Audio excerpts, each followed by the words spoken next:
역시 전국의 핵심은 심지어 문재인 대통령의 미국 방문까지도 가려버리는 강력한 국민의당 제보 의혹 조작 사건. 그래 지금 오늘 나온 두 가지는 지금 현재까지는 이유미를 안철수 최측근 소속의 로펌이 변호하고 있다. 이게 첫 번째고요. 하나 더는 그 이준서 최고위원이 박지원 당시 선대위원장 당대표에게 보고했다. 이 두 가지입니다. 그러니까 지금 현재까지 우리가 정리를 해보자면 이유미에서 이준서로 넘어가는 과정, 이준서에서 지금 이용주로 넘어가는 과정까지는 왔어요. 예. 그 사실 이용주가 진실을 말하는 것처럼 보이진 않아요. 예. 이용주는 자기가 결백해지려고 그러면 자기가 했던 말들 다 증명하면 돼요. 그렇죠. 예. 예. 근데 여기서 이제 더 윗선이 누구냐가 우리가 그렇죠. 관심사였는데 예. 한쪽은 안철수 연관성과 한쪽은 박지원 연관성이 둘 다 튀어나온 거예요. 그렇죠. 아니 그런데 이 이준서가 저는 궁금한 게요. 이준서가 갖고 있는 최고위원 위치가 있잖아요. 이 최고위원의 위치에 있는 사람이 당대표한테 문자를 보냈는데 당대표가 그걸 뭐 안 볼까요? 뭐 다른 폰, 제 세컨 폰 이런 거에 대한 변명이 나오더라고요. 그 전화기는 내가 갖고 있지도 않았다 이렇게 하고 이런 불가능한 식인데 얘기인데. 그러니까 잃어버렸다면 내가 이해를 하겠어요. 그 폰을. 그래서 박지원 씨. 일단 지금 안철수 최측근 소속의 로펌에 대한 이야기를 한번 해보자고요. 안철수의 최측근 인사 변호사 이름이 송강이라는 사람이에요. 송강. 그리고 차현일 변호사라는 사람이 있습니다. 두 사람이 있는 거예요. 이 법률사무소에. 둘이 동업하는 것 같아요. 차현일하고 송강 변호사가. 이 두 사람이 다른 큰 로펌에 있다가 두 사람이 의기투합해가지고 사무실 하나 낸 거예요. 그렇죠. 독립한 거죠. 근데 송강 씨는 지금 30대 초반의 젊은 변호사고요. 안철수의 정책 비서이기도 했습니다. 그다음 사실 뭐 수행비서 역할까지 했다는 거 하는데요. 네, 대선 기간 내내 안철수의 거의 최측근이라고 합니다. 저는 분명히 말씀드리지만 이게 정책팀이 아니면 불가능해요. 이 조작 사건은. 당의 캠프의 특성상 캠프에 지휘를 하는 사람이 이거를 허락 없이는 불가능합니다. 예를 들면 국회의원을 뻘로 한 게 아니고 박지원이 뻘로 하는 게 아니에요. 제보가 수백 건이 국회의원들한테 들어오죠. 그럼 국회의원들이 그걸 그대로 믿을까요? 거의 90%는 안 믿습니다. 본인들이 확인을 직접 하지 않고는 안 믿어요. 그런데 그렇게 제보가 들어왔어요. 그리고 이게 선거를 뒤집힐 수도 있어요. 그리고 자기 소속 당이었던 대통령 후보를 지금 죽이려고 해. 그런데 이게 정책실에서도 모르고 대통령 후보가 모른다고요? 저는 그렇게 보지 않습니다. 그래서 아마 송강이나 차현일 이쪽에서 지금 이거를 변로를 맡은 것이 아닌가. 그러니까 이건 이렇게 의혹이 봐요. 있죠.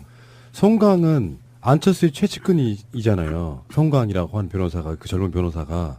이 사람은 지금 국민의당 내에 여러 가지로 깊숙이 관련돼 있는 사람이에요. 그럼요. 예. 출마도 했고 국민의당 법률 행정본부장도 맡고 있고 최근에 이제 문자 폭탄 TF라고 하는 국민의당에 관련된 소송도 맡고 있는 그런 사람이에요. 그리고 심지어 이유미하고 전국 청년위원회에서 같이 활동도 했어요. 맞아요. 이 사람이 지금 안철수 최측근이란 말이야. 이 변호사도 혹시 공범아니에요? 제가 얘기했잖아요. 공범일 수밖에 없다. 왜 그러냐면 이게 문제가 됐을 때 법률적으로 어떤 관계가 있느냐라고 법률 자문을 했을 테고 정책실에.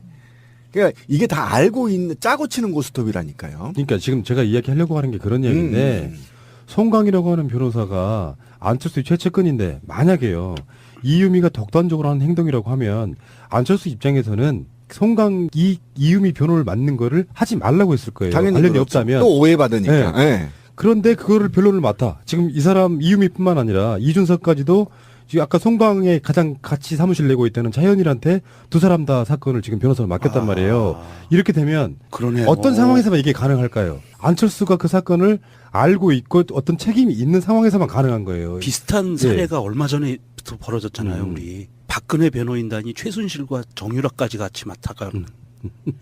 이거 좀 뭔가 냄새가 비슷한데요. 그러니까 그런 상황이라고 하면 설명하기가 좀 어려워져요. 전혀 관련이 없다면 아까 그 시민의 말씀처럼 오해받기 싫어서라도 그걸 맡을 수가 없는 거죠. 근데 아까 그 이유미의 그 카톡의 메시지 중에 뭐 책임을 지려하지 않는다 뭐 등등의 그런 게 있잖아요. 이걸 유추 해석해 보면 당연히 맡아 주셔야죠. 지금 그런 것들이 우리가 보이지 않는 뭔가가 있지 않으면 이건 변호가 불가능하다고 봅니다. 이준서 또한 안철수 측근이고 지금 송강이나 차현일도 안철수 측근이고 이유미도 측근이고 안철수만 몰랐다. 이게 말이 되냐고요. 예. 아니 그러니까 정책실의 핵심 인물이 송강이었다면 이건 굉장히 최고위원까지 보고가 됐고 이게 검증이 다 됐을 건데 이 검증을 통해서 어쨌든 이게 이제 문모 모략 아닙니까? 모략을 조작 또는 기획했을 가능성이 굉장히 높다니까요. 이게 지금 경찰이 이거를 아마 아무리 안철수가 빠져나가려고 하더라도 빠져나갈 수가 없게 될 겁니다. 그게 정치적 메커니즘이 지금 그래요. 그래서 굉장히 이 사건이 일파만파 아마 국민의당이 해체될 수준까지 갈 것이다. 예측하는 게 그런 건데. 아니 그렇게 얘기했어요. 당 차원에서 조직적으로 개입한 정황이 드러나면 해체하겠다라고 그 공식적으로 발언까지 근데 했는데요. 그거는 반대로 해석해야죠. 절대 당 차원으로 드러나지 않게 하겠다는 의지일 그렇죠. 수밖에 네, 없죠. 의지의 표현. 어. 니들 다 입 다물어 이렇게. 그런데 저는 한 가지 깜짝깜짝 놀라면서 나는 이 사건이 터지고 나서 우울증 덕에 화병이 생기려고 그러는 게 상상만 해도 놀라워요. 만약에 이 공작이 대대적인 성공을 거둬서 안철수가 대통령이 됐다라고 생각을 하면 비비케 사건처럼 되는 거예요.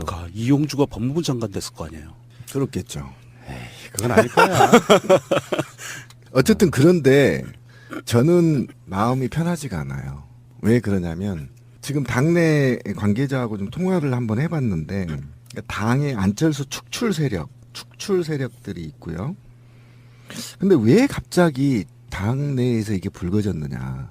이게 굉장히 지금 저는 불안한 게 뭐냐면 솔직히 말하면 지금 사당 체제가 굉장히 좋습니다. 문재인 정부 성공에도 좋고요. 향후의 선거에도 굉장히 좋은 분위기가 있습니다.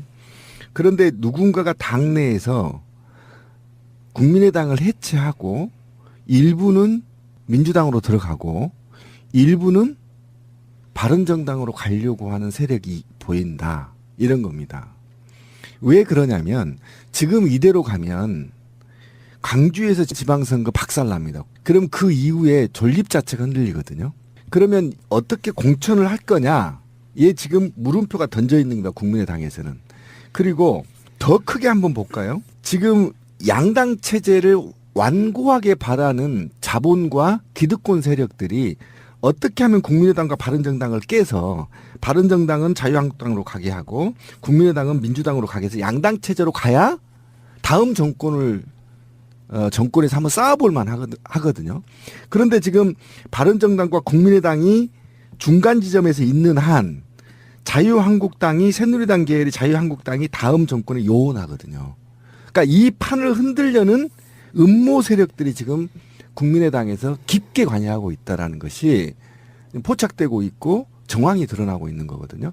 요 부분을 우리 문재인 정부의 성공과 장기 집권을 꿈꾸는 민주 진보 세력들의 장기 집권을 꿈꾸는 세력들은 이 부분에 대해서도 굉장히 깊게 봐야 하고 그래서 국민의당 너네 해체하고 민주당으로 들어와라 이런 개 같은 소리는 하지 않았으면 좋겠다. 굉장히 위험한 발상이고요. 그다음에 바른정당과 국민의당이 자꾸 깨져가지고 양당 체제로 다시 또 회귀해버리는 이런 사태가 발생하기를 바라는 세력들이 누구 세력인지를 색출해내는 예, 굉장히 이런 지금 정치적 메커니즘이 어렵게 복잡하게 작동되는 게 지금 국민의당 내부의 증거 조작 사건의 빌미거든요. 그래서 굉장히 이것도 깊게 좀 봐야 된다. 네, 지금 이 시점에서는 그 이야기를 먼저 꺼낼 수 있는 상황은 아니고요. 지금 터져나오고 있는 여러 가지 의혹들에 대한 걸 정리한 뒤에 나중에 한참 시간이 지난 뒤에 그걸 설명해 줄 수 있는 그 시점은 저는 아닌 거라고 보고 굳이 이제 말씀을 드리자고 하면 국민의당 스스로가 지금 최근에 어떤 분위기를 보면 그 안철수 축출, 박지원 축출 이런 것들이 흐름이 있는 건 사실인데 그거는 나중에 이제 다룰 수밖에 없는 이야기고 문제는 현재 이음이 단독 범행이냐 첫 번째 이거는 이제 국민의당이 만들고 싶어하는 프레임이고요. 나머지 국민의당이 이게 당이라는 게 사실은 후보가 몰랐더라도 당대표가 몰랐더라도 최고위원급까지 올라갔다고 하면 사실은 당 차원에서 개입한 사건이기 때문에 지금 가장 핵심 고리가 누구냐면 이용주예요. 이용주가 원래 알고 있었음에도 불구하고 그 조작 사건에 가담했다고 하면 당이 관여한 게 되는 거거든요. 네. 그러니까 이준서도 자기 스스로는 나 그 사건 몰랐다고 계속 부정하는 거고요. 이용주도 부정하는 겁니다. 두 사람 최고위원, 한 사람은 공명선거 출신 단장, 당의 공식 기구에 꽤 중요한 인물들이 개입해서 알고도 그 짓을 했다면, 그러니까 이미 사실은 정황적으로는 알고 있었을 거라는 것이 드러나 있는 상황대잖아요. 그러니까 국민의당 입장에서는 지금 두 가지 방법이 있는 거예요. 하나는 핵심 고리들은 거기에 대해서 필사적으로 막으려고 하고 있고요. 왜냐하면 당이 지금 완전 풍비박산, 당이 없어지는 존립위기에 있는 상태인 거잖아요. 막으려고 하고 있는 거고, 한쪽에서는 이왕 이렇게 된 거 어차피 내년 지방선거 때까지 버텨봐야 이 당은 끝난다라고 생각했던 사람들은 차라리 공중변에 시키자라고 덤비는 세력이 있는 거예요. 문제는 이제 박지원과 안철수라고 저는 보거든요. 예. 그러니까 지금 오늘 나온 여러 가지 증거들이 박지원 양반 최소한 알았을 가능성에 대한 이야기 첫 번째 하나가 있고, 아까 말한 그 변호사들과 그 인맥상으로 보면은 안철수도 인지했을 가능성. 이렇게 되면 이제 정치권은 우리가 상상도 하기 없는, 지금 폭탄의 지금 심지가 사실은 거의 다 타들어간 상태라고 저는 보거든요. 맞아요. 그렇죠. 예. 이제 그러니까 제가 염려한 게 그거예요. 아까 제가 미리 말씀을 드렸던 건 뭐냐면 지금 이게 아무리 안철수가 아니다, 뭐 이준서가 아니다, 이용주가 모른다, 이게 안 먹힌다니까. 왜 그러냐면 사법 마피아들이 이 사건을 굉장히 깊게 강력하게 수사를 할 거란 말이에요. 그러니까 아무리 안철수가 나 아니라 하더라도 이 사법 마피아들이 국민의당을 깊게 수사할 거란 말이에요. 굉장히 깊게 수사하고 강도 높은 수사를 할 거란 말이에요. 그렇기 때문에 국민의당이 어차피 이 사건을 최고 지도부가 알았든 몰랐든 국민의당은 존립이 흔들려 버린단 말이에요. 이게 지금 핵심이에요. 우리는 지금 프레임에 이용주가 뭐 알았니 어쩌니, 이준서가 알았니 어쩌니, 이게 지금 말려 있는데요. 실제로 그렇지 않다. 이건 아무 의미가 없어. 검찰이 알아서 깊게 조사를 할 거기 때문에 결과적으로는 알았다는 것이 밝혀질 거란 말이에요. 지금 이제 국민의당이 깨지고 있는 과정이 뭐냐? 과정인 거예요, 지금. 지금 지방의회 어떤 의원분 한 분이 탈당을 선언하면서 이제 이게 시작하죠. 와해되기 시작하는 거예요. 이러다가 불안감 느끼는 사람들이 이제 계속 뛰어내릴 거라고 보면은 그냥 자기들이 셀프로 정계 개편해주고 있는 그런 느낌에 좀 가깝고, 이제 시작일 거라고 보고. 이거 새누리당도 하기 힘든 모략을 지금 한 거잖아요. 그렇죠? 네. 굉장히 큰 사건입니다. 이건 굉장히 무서운 사건이고요. 2017년에 대한민국에서 이 새정치를 하고 전라도를 중심으로 한 이 정당에서 이 모략이 나왔다는 건 이게 알았든 몰랐든 안철수하고 박지원은 정치 생명 끝나는 겁니다. 사회 떠나야 돼요. 안타깝습니다. 제가 볼 때는 제가 듣는 소문에 의하면 우리가 믿고 의지했던 사람들도 알았다고 해요. 이게 굉장히 심각한, 내부에서는 좀 심각한 문제인 겁니다. 이게 사실이든 아니든 국민의당을 풍지박살 만들어 보려고 하는 세력들이 있다. 일파만파 커질 거고 예. 존립이 어려울 겁니다 아마. 사람들이 좀 자극적인 걸 원하기 때문에 생기는 현상인데 조작 사건이 이루어진 건 맞고요. 그들 말처럼 일개 당원도 아닌, 사실은 당원도 아닌 당직자의 그 농간을 몰랐다고 해도 그냥 모질이 정당인 거고, 주요 당직자들이 이걸 알면서도 계속 가자고 했다고 그러면 진짜 이 사람들은 정말 쓰레기인 거고, 어찌됐건 저 국민의당은 이번 사건으로 그냥 끝났다라고 보는데, 어느 선까지 알고 있었느냐가 이제 그 주요 그룹들 중에 핵심 중에 박지원과 안철수 둘 다 의심하고 있잖아요. 사실은 이쪽 분들은 알고 있었을 거 하는 기한성이 없다고 생각하고, 제가 어제 나간 방송에서 안철수 씨가 문재인 후보에게 던지던 질문을 계속 보면 이 사람은 이거를 답을 듣고 싶어 하지 않았다니까요. 그때 그 방송 들어보셨죠? 3번을 계속 틀어주시던데. 그러니까 왜 그러냐면 안철수는 이거를 실제로 물어보고 싶은 생각이 없었어요. 뭔가 도구로 활용했단 말이에요. 그렇죠. 예. 대선 토론에서. 셀프 답을 하면서. 예. 예. 그러니까 문재인 후보의 답을 듣지 않고 다른 화제를 바꾸면서 그것만 툭 던지고 갔다고. 그때 제가 느끼는 그런 느낌은 이게 확신이 없구나. 저는 그런 느낌까지는 받았다는 거예요. 안철수가 확신이 없구나. 그게 던지고 나서 그게 이슈화 될까 봐서라도 그냥 빨리 지나가 버리잖아요. 그런 느낌이었었고, 어쨌건 이게 이제 주말 지나면서 저는 이렇게 봅니다. 앞으로 향후에 검찰 수사 결과가 나올 텐데 이유미와 이준서와 지금 이제 아마 이용주까지가 참고인 비슷하게 처음에 시작해서 조사를 받게 될 거라고 저는 보이는데, 그리고 나서 그게 어느 정도 윗선으로 향할지에 대한 그거 수사 결과들은 우리 방송 이후에도 계속 나올 거라고 보고, 이런 걸 멘붕이라고 하죠. 그런 분들 있죠. 얼마 남지도 않았는데 그 당으로 건너가신 몇 분들 있잖아요. 네. 그분들은 인생을 어떻게 그렇게 사니? 재수가 없어도 그렇게 없니? 중요 당직을 맡고 계시는 이현주 씨도 있잖아요. 아, 그분 어떻게 해? 이현주와 이 박영선의 차이 같은 거 아닐까요? 그런가요? 판을 잘 읽어. 내가 살아남을 곳이 어떤 곳인가. 아, 정말, 아이고, 우리 연주 언니 어쩔까, 이거. 그러니까 지금 그 국민의당 무슨 뭐 최고위원 회의나 무슨 회의하잖아요. 예. 아, 이현주 그렇게 어두운 표정은 처음 봤어요. 맞아요. 정치적 장래가 굉장히 어두워 보이더라고.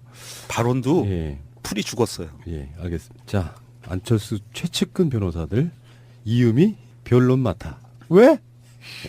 자, 박지원 대표에게 이준석 그 상황 보고해. 박지원 못 들었다. 왜?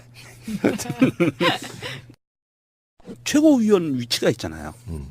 이 최고위원의 위치에 있는 사람이 당대표한테 문자를 보냈는데 당대표가 그걸 뭐 안 볼까요? 뭐 다른 폰, 제 세컨 폰 이런 거에 대한 변명이 나오더라고요. 그 전화기는 내가 갖고 있지도 않았다 이렇게 얘기하고 이런 불가능한 식인데. 얘기인데. 그러니까 잃어버렸다면 내가 이해를 아. 하겠어요. 그 폰을. 아, 그래서 박지원 씨. 일단 지금 안철수 최측근 소속의 로펌에 대한 이야기를 한번 해보자고요. 안철수의 최측근 인사 변호사 이름이 송강이라는 사람이에요. 송강. 그리고 차현일 변호사라는 사람이 있습니다. 두 사람이 있는 거예요. 이 법률사무소에. 둘이 동업하는 것 같아요. 차현일하고 송강 변호사가. 이 두 사람이 다른 큰 로펌에 있다가 두 사람이 의기투합해가지고 사무실 하나 낸 거예요. 그렇죠. 독립한 거죠. 근데 송강 씨는 지금 30대 초반의 젊은 변호사고요. 안철수의 정책 비서이기도 했습니다. 그다음 사실 뭐 설명해 주세요. 수행비서 역할까지 어. 했다는 거 하는데요. 네, 대선 기간 내내 안철수의 거의 최측근이라고 합니다. 저는 분명히 말씀드리지만 이게 정책팀이 아니면 불가능해요. 이 조작 사건은. 당의 캠프의 특성상 캠프에 지휘를 하는 사람이 이거를 허락 없이는 불가능합니다. 예를 들면 국회의원을 뻘로 한 게 아니고 박지원이 뻘로 하는 게 아니에요. 제보가 수백 건이 국회의원들한테 들어오죠. 그럼 국회의원들이 그걸 그대로 믿을까요? 거의 90%는 안 믿습니다. 본인들이 확인을 직접 하지 않고는 안 믿어요. 그런데 그렇게 제보가 들어왔어요. 그리고 이게 선거를 뒤집힐 수도 있어요. 그리고 자기 소속 당이었던 대통령 후보를 지금 죽이려고 해. 그런데 이게 정책실에서도 모르고 대통령 후보가 모른다고요? 저는 그렇게 보지 않습니다. 그래서 아마 역시 전국의 핵심은 심지어 문재인 대통령의 미국 방문까지도 가려버리는 강력한 국민의당 제보 의혹 조작 사건. 그래 지금 오늘 나온 두 가지는 지금 현재까지는 이유미를 안철수 최측근 소속의 로펌이 변호하고 있다. 이게 첫 번째고요. 하나 더는 그 이준석 최고위원이 박지원 당시 선대위원장 당대표에게 보고했다. 이 두 가지입니다. 그러니까 지금 현재까지 우리가 정리를 해보자면 이유미에서 이준서로 넘어가는 과정. 이준서에서 지금 이용주로 넘어가는 과정까지는 왔어요. 예. 그 사실 이용주가 진실을 말하는 것처럼 보이진 않아요. 예. 이용주는 자기가 결백해지려고 그러면 자기가 했던 말들 다 증명하면 돼요. 그렇죠. 예. 예. 근데 여기서 이제 더 윗선이 누구냐가 우리가 그렇죠. 관심사였는데 예. 한쪽은 안철수 연관성과 한쪽은 박지원 연관성이 둘 다 튀어나온 거예요. 그렇죠. 아니 그런데 이 이준서가 저는 궁금한 게요. 이준서가 갖고 있는 송강 이유미 변호를 맡는 거를 하지 말라고 했을 거예요. 당연히 관련이 그렇죠. 없다면. 또 오해받으니까. 예. 그런데 그거를 변론을 맡아. 지금 이 사람 이유미뿐만 아니라 이준석까지도 지금 아까 송강에 가장 같이 사무실 내고 있다는 차현일한테 두 사람 다 사건을 지금 변호사를 맡겼단 말이에요. 이렇게 되면 그러네요. 어떤 상황에서만 이게 가능할까요? 안철수가 그 사건을 알고 있고 어떤 책임이 있는 상황에서만 가능한 거예요. 비슷한 사례가 얼마 전에부터 벌어졌잖아요. 우리 박근혜 변호인단이 최순실과 정유라까지 같이 맡아가는. 이거 좀 뭔가 냄새가 비슷한데요. 그러니까 그런 상황이라고 하면 설명하기가 좀 어려워져요. 전혀 관련이 없다면 아까 그 시민님 말씀처럼 오해받기 싫어서라도 그걸 맡을 수가 없는 거죠. 근데 아까 그 이유미의 그 카톡의 메시지 중에 뭐 책임을 지려하지 않는다 뭐 등등의 그런 게 있잖아요. 이걸 유추 해석해 보면 당연히 맡아주셔야죠 지금. 그런 것들이 우리가 보증강이나 차현일 이쪽에서 지금 이거를 변로를 맡은 것이 아닌가. 그러니까 이건 이렇게 의혹이 봐요. 있죠. 송강은 안철수의 최측근이잖아요. 송강이라고 하는 변호사가 그 젊은 변호사가 이 사람은 지금 국민의당 내에 여러 가지로 깊숙이 관련돼 있는 사람이에요. 그럼요. 예. 출마도 했고 국민의당 법률행정본부장도 맡고 있고 최근에 이제 문자 폭탄 TF라고 하는 국민의당에 관련된 소송도 맡고 있는 그런 사람이에요. 그리고 심지어 이유미하고 전국 청년위원회에서 같이 활동도 했어요. 맞아요. 이 사람이 지금 안철수 최측근이란 말이야. 이 변호사도 혹시 공범아니에요? 제가 얘기했잖아요. 공범일 수밖에 없다. 왜 그러냐면 이게 문제가 됐을 때 법률적으로 어떤 관계가 있느냐라고 법률 자문을 했을 테고 정책실에. 그러니까 이게 다 알고 있는 짜고 치는 고스톱이라니까요. 그러니까 지금 제가 이야기하려고 하는 게 그런 얘기인데 송강이라고 하는 변호사가 안철수의 최측근인데 만약에요. 이유미가 독단적으로 하는 행동이라고 하면 안철수 입장에서는